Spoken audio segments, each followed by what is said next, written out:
जय मसीह की फिर से स्वागत है R727 की बाइबल स्टडी में प्रभु यीशु मसीह के बारे में यानी कि क्रिस्टोलॉजी में। इससे पहले 2 भाग हमने पढ़ाई की, ये तीसरी सेशन है। इससे पहले प्रभु यीशु मसीह के मनुष्यत्व के बारे में और दैवीयता के एकता के बारे में और प्रभु यीशु मसीह के इस धरती के सेवकाई के बारे में। यहाँ पे हम लोग शुरू करेंगे यीशु मसीह के वर्तमान सेवकाई। वर्तमान में यानी कि यीशु मसीह का जन्म और उनके बचपन और जवान होने तक का, और उसके बाद प्रभु यीशु मसीह के बपतिस्मा, सेवकाई, क्रूस पे मृत्यु, गाड़ा जाना, पुनरुत्थित होना, स्वर्गारोहण, इन तमाम चीजों के बाद यहां तक कि कलीसिया स्थापना होने के बाद आज कलीसिया के लिए, विश्वासियों के लिए प्रभु परमेश्वर की वर्तमान सेवकाई क्या है, इसके बारे में आज हम लोग देखेंगे। राइट। नंबर 1, अपने लोगों के लिए प्रभु यीशु मसीह विनती करते हैं, पक्षपात करते हैं या मध्यस्थता करते हैं, और उनके लोगों के लिए यानी कि परमेश्वर के लोगों के लिए उद्धार की, सुरक्षा की गारंटी। इसका मतलब अंत तक हमें बचाने के लिए। ऐसा नहीं कि एक बार उद्धार दे दिया और उसके बाद कोशिश करके कैसा भी करके स्वर्ग पहुंचो बोल करके छोड़ छाड़ करके गया नहीं। उद्धार किया हुआ परमेश्वर जिसने आपके हाथ थामा, आपके हाथ को पकड़ लिया है, आपके मंजिल तक पहुंचाने का गारंटी देते हैं। राइट। इसलिए प्रभु यीशु मसीह का उद्धार का दूसरा एक नाम है इटर्नल सैल्वेशन, अनंत काल का उद्धार। अनंत जीवन हमें देता है। यह उद्धार जो है हमें मंजिल तक, स्वर्ग पहुंचाने तक प्रभु यीशु मसीह हमारे साथ रहते हैं। परमेश्वर के परिवार में निरंतर सहभागिता का आश्वासन देता है यूहन्ना 2:1 के अनुसार। और उनके जीवन में पाप विरुद्ध या सामर्थ्यशाली बचाव है, यानी कि वो अपना जीवन हमारे अंदर डाले हैं। जो पाप का सामना करता है, अशुद्धता का सामना करता है, शैतान का सामना करता है, हम जयवंत होकर प्रभु यीशु मसीह के संग संग जीने का ताकत हमें मिलता है प्रभु यीशु मसीह के वर्तमान सेवकाई के द्वारा। नंबर 2, अनंत काल का निवास स्थान के लिए हमारे लिए एक स्थान तैयार कर रहा है। यूहन्ना 14:1-3 तक अगर आप पढ़ेंगे, यीशु ने सीधा बोला, मेरे पिता के पास बहुत सारे निवास स्थान है। राइट। ऐसा नहीं है कि नया बनाने जा रहा हूं, पहले से है, उसको तुम्हारे लिए मैं तैयार करने जा रहा हूं। यहूदी विवाहों के बारे में आपने सुना होगा। जब लड़की के साथ मंगनी या फिर एंगेजमेंट हो जाता है, उसके बाद दुल्हा जाकर के उस दुल्हन को रखने के लिए एक नया घर बनाता है। जब घर बनने के बाद उसका पिता जब परमिशन देता है, तब वो आकर के लड़की से शादी रचाता है। इसलिए प्रभु यीशु मसीह ने बोला, और यीशु के आगमन के बारे में खुद जानते नहीं है बोल करके, इसका ये मतलब है पिता हाँ जब कहते हैं, तैयारी के बाद हमें लेने के लिए प्रभु यीशु आएंगे। और अभी देखिए तीसरे पॉइंट, कलीसिया का निर्माण कर रहा है। मत्ती 16वें अध्याय में 18 आयत में प्रभु यीशु ने बोला, मैं अपना कलीसिया इस चट्टान पर बनाऊंगा, अधोलोक का फाटक उस पर प्रबल न हो जाएगा। अभी प्रभु यीशु मसीह कलीसिया के निर्माण के बिजनेस में है। किसके द्वारा? आपके द्वारा, मेरे द्वारा, या फिर पहले से बने हुए कलीसिया के द्वारा प्रभु यीशु मसीह अपना कलीसिया बनाते हैं। राइट। सो बनाने वाला परमेश्वर है, हम उसके साथ, जी बोलिए, सहकर्मी है। यीशु मसीह के साथ को लेबरर्स, को वर्कर्स टुगेदर विद हिम, यानी कि उसके साथ सहकर्मी बनकर उसके काम में हम सम्मिलित हैं। चौथा पॉइंट, उसके शरीर के सदस्यों के बदले में वह कार्यों में संलग्न है। वो हमारे साथ रहता है तथा उसके पवित्र आत्मा को भेजा जो हमारे साथ रहता है। इफिसियों का पत्र 1 अध्याय 18 से 20 और कुलुसियों का पत्र 1 का 28, और उसके बाद इफिसियों का पत्र 2 20 से लेकर के 21 तक। यहाँ पे देखिए 3 बार पवित्र आत्मा के द्वारा हमारे साथ रहता है और मसीह के शरीर को पालता एवं बढ़ाता है, अपने लोगों को विकास में उत्साहित कराता है। हमारी आत्मिक बढ़ोतरी में परमेश्वर हमें उत्साहित कराता है, हमें ले चलता है, आशीषित रखता है। 5वां पॉइंट, हमारी प्रार्थनाओं का उत्तर देता है। यूहन्ना 14:12 क्या लिखा है? जो मुझ पर विश्वास करता है, ये जो काम मैं करता हूं वो भी करेगा, इससे ज्यादा भी करेगा, मोर देन दिस, इससे ज्यादा भी करेगा। जब हम उसके नाम से प्रार्थना करते हैं वो उत्तर देगा तथा परिणाम महान कार्य होगा, यहां तक कि जो पृथ्वी पर उसने भी नहीं किया। मतलब शायद यीशु मसीह ने हमारे लिए कुछ कार्यों को छोड़ दिया है कि हम करें, जैसा यूहन्ना 3 अध्याय में, प्रेरितों के काम 3 अध्याय में हम देखते हैं एक लंगड़े को, राइट, पतरस ने चंगा किया सुंदर फाटक में। इतिहास का यह मानना है उसी रास्ते से ही प्रभु यीशु मसीह का आना जाना होता था। वही सुंदर फाटक में बैठने वाला वो लंगड़ा यीशु मसीह को भी देखा, यीशु मसीह ने उसको भी देखा, लेकिन यीशु ने उसको चंगा नहीं किया। यीशु मसीह के पुनरुत्थान के बाद, स्वर्गारोहण के बाद पतरस को एकदम लगा कि इसको चंगा करना है, राइट। मतलब कुछ चीजें परमेश्वर हमारे लिए छोड़ करके गया है कि हम प्रभु यीशु मसीह के नाम से करें। इसलिए प्रभु ने बोला मुझ पर जो विश्वास करता है, ये जो काम मैं कर रहा हूं वो भी करेगा, इससे ज्यादा भी करेगा, राइट। 6वें पॉइंट देखिए, विशिष्ट आवश्यकता के लिए विशेष सहायता देता है। मतलब ऐसी स्थिति है जो हमारे बस की बात नहीं है, राइट, हमसे नहीं हो सकता है। हम बस इतना गुहार लगा सकते हैं, या इंग्लिश में लिखा है क्राई अनटू गॉड, यानी कि परमेश्वर से हम चिल्ला करके मदद मांग सकते हैं, राइट। इब्रानी 4:16 में देखिए, इसलिए अनुग्रह के सिंहासन के निकट तक या बांध करके आ जाओ, समय पर मदद पाने के लिए, अनुग्रह पाने के लिए, यानी कि स्पेशल सिचुएशन में परमेश्वर हमारे लिए आकर के मदद करने के लिए तैयार। इब्रानी के पत्र 2:18 में भी आप ये देख सकते हैं, राइट। 7वां पॉइंट जो है, उसके अनुसरण करने वालों के फलवंत होने के ख्याल रखता है। यूहन्ना 15:1-16, मतलब जो यीशु मसीह में जुड़े रहते हैं, यीशु ने बोला मुझ में बने रहो, मेरा वचन तुम में बने रहे, तुम बहुतायत से फल लाओगे। बस यीशु मसीह तैयार है कि हमें अपने साथ जोड़ करके रखने के लिए, हमारे द्वारा प्रभु यीशु मसीह के आत्मा का फल प्रकट करने के लिए, प्रकट रखने के लिए प्रभु यीशु मसीह तैयार है। आज ये वर्तमान में प्रभु यीशु मसीह की सेवकाई, वर्तमान काल में कलीसिया के द्वारा, परमेश्वर के लोगों के द्वारा, विश्वासियों के द्वारा परमेश्वर का काम जारी है। ऐसा नहीं कि यीशु मसीह ने काम तमाम करके चला गया और बाकी सब छोड़ दिया, अपने मर्जी से जीवो। नो, बाइबल अगर आप पढ़ेंगे, यीशु मसीह छोड़ छाड़ करके नहीं गया है, हमारे साथ रहता है। कुलुसियों का पत्र 1 अध्याय 28वें आयत के अनुसार महिमा के आशा बनकर निरंतर हमारे साथ, हमारे अंदर रह करके वो बड़े बड़े काम करते हैं। 9वां पॉइंट देखिए, 9वां पॉइंट, यीशु मसीह के भविष्य के सेवकाई, यानी कि फ्यूचर में, यानी कि आज के बाद या फिर इस युग के अंत या पृथ्वी के अंत के दौरान, प्रभु यीशु मसीह के आगमन के दौरान प्रभु यीशु मसीह क्या करेंगे। सेवकाई छोड़ शब्द को चेंज करके भविष्य में यीशु मसीह के द्वारा क्या क्या होगा, क्या संपन्न होगा, उसके बारे में। नंबर 1, उसके अपने कलीसिया के लिए उसका आगमन, 1 थिस्सलुनीकी 4:13-18, राइट। सो यहीं पे मैं एक वचन पढ़ना चाहूंगा, 16 1 थिस्सलुनीकी 4 अध्याय, राइट। थोड़ा सा ध्यान दीजिए, एक बार मैं पढ़ूंगा 1 थिस्सलुनीकी 4 अध्याय, उसका 16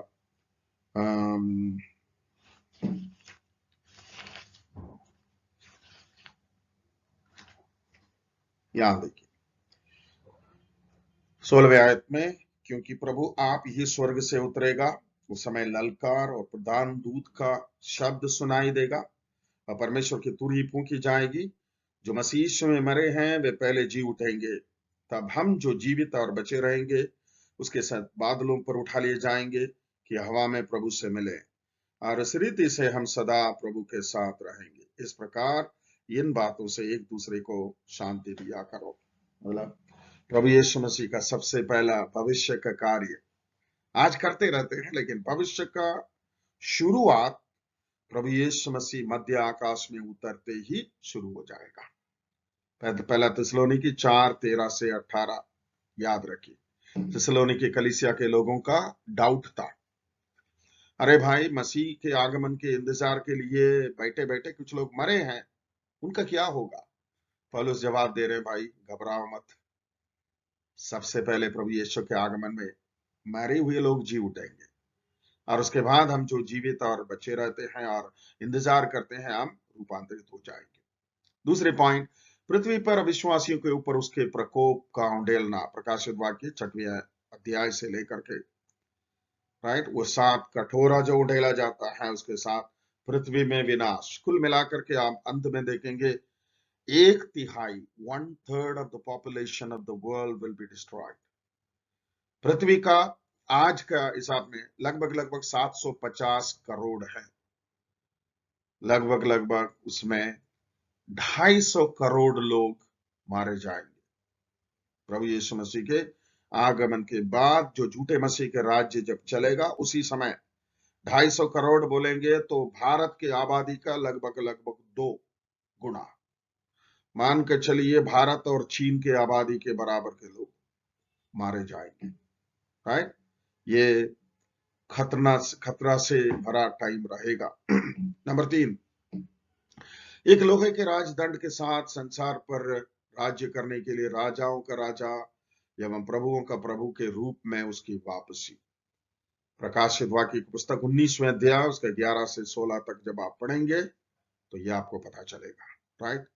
लोहे के राजदंड के साथ परमेश्वर राज करने के लिए, यहाँ ये जो आपको प्रभु यीशु मसीह इस धरती पे, ये लोहे के राजदंड मतलब राजदंड हमेशा सोने के होते हैं, राइट। यानी कि ये राजदंड जो है थोड़ा मजबूती से सब लोगों को टैकल करने का, क्योंकि अभी तक हजारों वर्ष से इस पृथ्वी में अराजकता, अन्याय और क्या क्या बोलेंगे अधर्म से भरा हुआ है। इन तमाम अधर्म को, अराजकता को, अन्याय को और गंदे बुरे चीजों को साफ करके प्रभु यीशु मसीह पूर्ण, राइट, पूर्ण शांति के साथ, पूर्ण धर्म के साथ इस धरती पे राज्य करेगा। यीशु राजाओं का राजा होकर और उनके साथ दुख उठाने वाले हम राजा होकर राज्य करेंगे, राइट। चौथी बात, अनंत काल का उसका शासन का शुरुआत यीशु मसीह के द्वारा, अनंत काल का शासन, जिसका मतलब शासन करना शुरू करेंगे, उसका अंत नहीं होगा, जिसको बोलते हैं अनंत। हम यीशु के साथ अनंत काल तक बने भी रहेंगे, आमीन।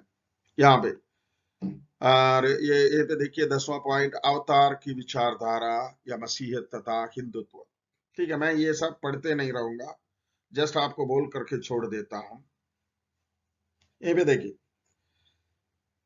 हिंदू धर्म के अनुसार अवतार एक विचार है। अवतार पर्पस क्या है? जब कभी अधर्म बढ़ जाता है, उन अधर्म के खास या अधर्म के कारण बने हुए अधर्मियों को नाश करने के लिए भगवान या ईश्वर एक अवतार लेकर के आएगा, राइट। अभी तक उनके अनुसार 10 अवतार हुआ है। सारे 10 के 10 अवतार जो है अधर्मियों को नाश करने के लिए, धर्म का स्थापित करने के लिए इस धरती पे आए, राइट। क्या यीशु मसीह भी अवतार लिया? अगर आप इंडियन क्रिश्चियन थियोलॉजी पढ़ेंगे, यानी कि हमारे भारतीय मसीही क्या बोलना चाहिए थियोलॉजी पर पढ़ेंगे, कई लोगों ने इंडियन क्रिश्चियन थियोलॉजी में यीशु मसीह को एक अवतार के रूप में पेश किया है। यीशु मसीह परमेश्वर का पुत्र के रूप में अवतार लिया, इंग्लिश में इनकारनेशन शब्द लिखा है। लेकिन मैं आपको ये बताना चाहूंगा, यीशु मनुष्य बना, राइट। यीशु यानी कि शब्द या वचन देहधारी होकर के हमारे बीच में आया। मेरे अनुसार वो अवतार नहीं है, मनुष्य बनकर परमेश्वर खुद आया। क्योंकि अवतार वाले सारे के सारे विनाश करने के लिए, नाश करने के लिए आए, लेकिन यीशु कहते हैं खोए हुओं को ढूंढने और उनका उद्धार करने के लिए मैं इस धरती पे आया। ओके, हिंदी में कहने के लिए आप कहो अवतार लिया, प्रभु यीशु मनुष्य के अवतार बन के आया, लेकिन कॉन्सेप्ट दोनों अलग है। जैसा और धर्मों में भी त्रिएकता है, मसीहत में भी त्रिएकता है। और धर्मों में त्रिएकता, एक को बनाने का काम, एक सस्टेन करने का काम यानी संभालने का काम, एक को नाश करने का काम। लेकिन परमेश्वर के अंदर बाइबल के अनुसार बनाने के काम है, संभालने के काम है, नाश करने का काम परमेश्वर का नहीं, वो शैतान का है। वैसे ही अवतार लेकर के नाश करना प्रभु यीशु मसीह का मकसद नहीं है, बचाने का मकसद है, राइट, बचाने का मकसद। क्योंकि ये अन्याय, पाप, अपराध जो है इंसान का माल नहीं, इंसान का चीज नहीं, वो शैतान का है, इंसान के अंदर डाला गया है। इसलिए उन तमाम गंदगी से इंसान को बचाने का काम, इंसान को पापी, विरोधी, वैरी समझ करके इंसान के ऊपर प्रहार करने के लिए यीशु मसीह नहीं आया। ये याद रखना। ये अवतार वाले सारे के सारे इंसान के ऊपर या फिर वो पुरुषों के ऊपर करते हैं, लेकिन यीशु मसीह मानव जाति को बचाने आया है। इसलिए यीशु मसीह को अवतार बोल करके यीशु मसीह के मान्यता को, यानी क्या बोलना चाहिए, उनको जो सम्मान और इज्जत जो होने का है उसे बर्बाद, खराब नहीं करना चाहिए। ओके, लेकिन यहाँ पे अवतार लैटिन में इन शब्द करने का, यानी कि इन इन करने का तथा यूनानी पर सारखी शाब्दिक अर्थ शरीर में आना। ओके, शरीर का अवतरण करना, इंग्लिश में बोलते हैं पर्सोनिफिकेशन। वचन देहधारी होकर के हमारे बीच में आया। ओके, याद रखिए। यहां पर उद्देश्य, जैसा मैंने बोला, बाकी अवतारों का उद्देश्य अलग है, प्रभु यीशु मसीह का उद्देश्य और है। सीधा लिखा, खोए हुओं को ढूंढने और उनका उद्धार करने के लिए, कि उनके पापों के निवारण करने के लिए, पापों से छुड़ाने के लिए प्रभु यीशु मसीह क्रूस पर अपना प्राण देने आया। अवतार वाले कोई भी प्राण नहीं दिए, हीरो बन करके नहीं तो बड़ा अपने आप को बड़ा दिखा करके वे चले गए हैं। लेकिन प्रभु यीशु मसीह का आने का पर्पस मानव जाति को बचाने के लिए अपना प्राण देने का पर्पस था, राइट। ये आपको याद में रखना जरूरी है। ओके, ये छोटे झुंड में आपको बात विचार करने के लिए, विचार विमर्श करने के लिए, यहाँ पे उपरोक्त दिए गए विवरण को देखें तथा यीशु मसीह तथा हिंदू देवताओं के अवतार के मूलभूत विभिन्नता के बारे में विचार विमर्श करें। शायद आप जो सुनते हैं मुझसे भी आप ज्यादा ये अवतार के बारे में जानते हैं, क्योंकि मेरा जन्म मसीही परिवार में हुआ। आप जो लोग हिंदू धर्म में जिनका जन्म हुआ है या उसके बारे में कुछ स्टडी किया है, आप अच्छी तरह जानते हैं, अभी बाइबल पढ़ करके यीशु मसीह क्यों मनुष्य बन करके आया और उनके अवतार का क्या भिन्नता है, आप बैठ करके चर्चा कर सकते हैं, स्टडी कर सकते हैं, भिन्नता को आप पा सकते हैं, राइट। यहाँ पे देखिए 3 बातें दी गई है। मूलभूत भिन्नता, जब हम अवतार के विचार के को यीशु मसीह के अवतार के साथ तुलना करते हैं तो यह स्पष्ट है कि वहां मूलभूत भिन्नताएं हैं तथा इन दोनों के बीच दिखावटी समानताएं हैं। ये 3 पॉइंट आप आराम से पढ़ करके उस पर विचार कर सकते हैं, समझ सकते हैं। बस मैं पढ़ लेता हूं और उसके बाद आप आराम से बैठ करके ये देखिए। अवतार वास्तविक, ऐतिहासिक, स्थिर तथा हमेशा के लिए एक बार होने वाला परमेश्वर का कार्य है, जहां दूसरी ओर अत्यंत अवतार ऐतिहासिक तथा स्थिर नहीं है। पहला मेन पॉइंट है, यीशु मसीह मनुष्य बनकर आया वो इतिहास के पन्नों में लिखी गई है। इतिहास को दो टुकड़ा करके रखा है, राइट। लेकिन बाकी अवतारों के लिए कौन सा टाइम है, कौन सा देश है, कौन से टाइम में आया है, कोई कैलेंडर है, पता नहीं, राइट। बस ये उसको बोलते हैं मिथोलॉजी, इंग्लिश में कहते हैं मिथोलॉजी, कहानी, दंत कहानी है, ठीक है। ओके, आप इस पर चर्चा कर सकते हैं, फर्दर सर चर्चा कर सकते हैं। दूसरा, अवतार का उद्देश्य पाप में मनुष्य को ढूंढने तथा उद्धार करने के लिए, प्रभु यीशु मसीह का बाकी लोगों का बाकी लोगों का पापियों को नाश करने के लिए, धर्मी लोगों को संभालने के लिए। अरे भाई, कोई धर्मी तो है ही नहीं। बाइबल कहती है कोई धर्मी नहीं। रोमी को पत्र 3 अध्याय पढ़ करके देखिए, कोई धर्मी नहीं है। फिर किसको संभालेंगे, किसको मारेंगे? मारना है तो सबको मारना है, राइट। तो यही है यीशु मसीह मनुष्य बनना और दूसरों के अवतार का डिफरेंस।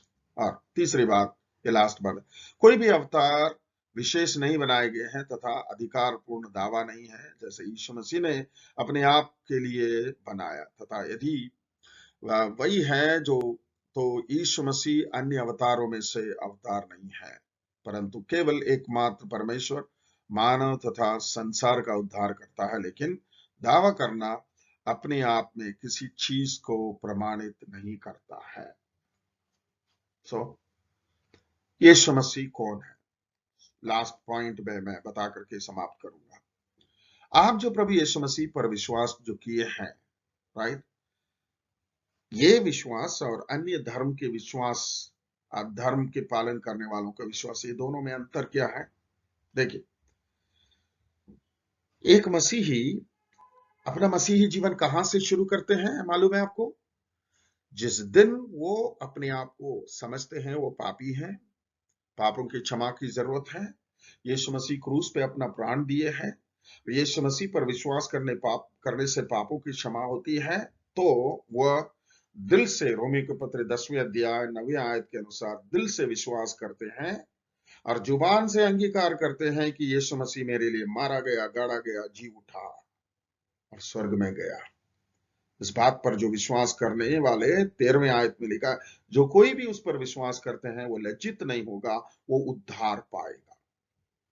बाकी किसी भी धर्म में ऐसा व्यवस्था नहीं है, राइट। भक्ति मार्ग है, मतलब भक्ति करो, अच्छा करो, बुरे काम से बचो और अच्छे काम करते जाओ, करते जाओ, करते जाओ। कब बचोगे, कब उद्धार होगा, पता नहीं, ठीक है। लेकिन यहाँ पे प्रभु यीशु मसीह के संपन्न कार्य के द्वारा हमारा उद्धार के लिए आश्वासन है, श्योरिटी है, राइट, एश्योरेंस है, क्योंकि प्रभु यीशु मसीह के द्वारा काम तमाम हुआ है। हमारे लाइफ को प्रभु यीशु मसीह ने बचाया है, हमारे साथ चलता है, राइट। परमेश्वर आपको आशीषित करे। इस स्टडी के दौरान हो सकता है आपको बहुत सारे प्रश्न आपके मन में आया होगा, राइट, और आप विचार करिए। इन केस आगे आपको कुछ प्रश्न पूछना है, आप मुझसे कांटेक्ट कर सकते हैं, राइट। आपका जो कोऑर्डिनेटर है आपको जो ये दे रहे हैं, उनके पास मेरा नंबर है, या फिर हम लोग ऑनलाइन में मिल सकते हैं या डायरेक्ट भी मिल सकते हैं, हम लोग चर्चा कर सकते हैं। ऐसा नहीं कि यहीं पे पढ़ा करके हम गायब हो गए, नहीं, हम आपके साथ हैं। परमेश्वर आपको आशीषित रखें। Thank you. प्रभु आपको संभाले।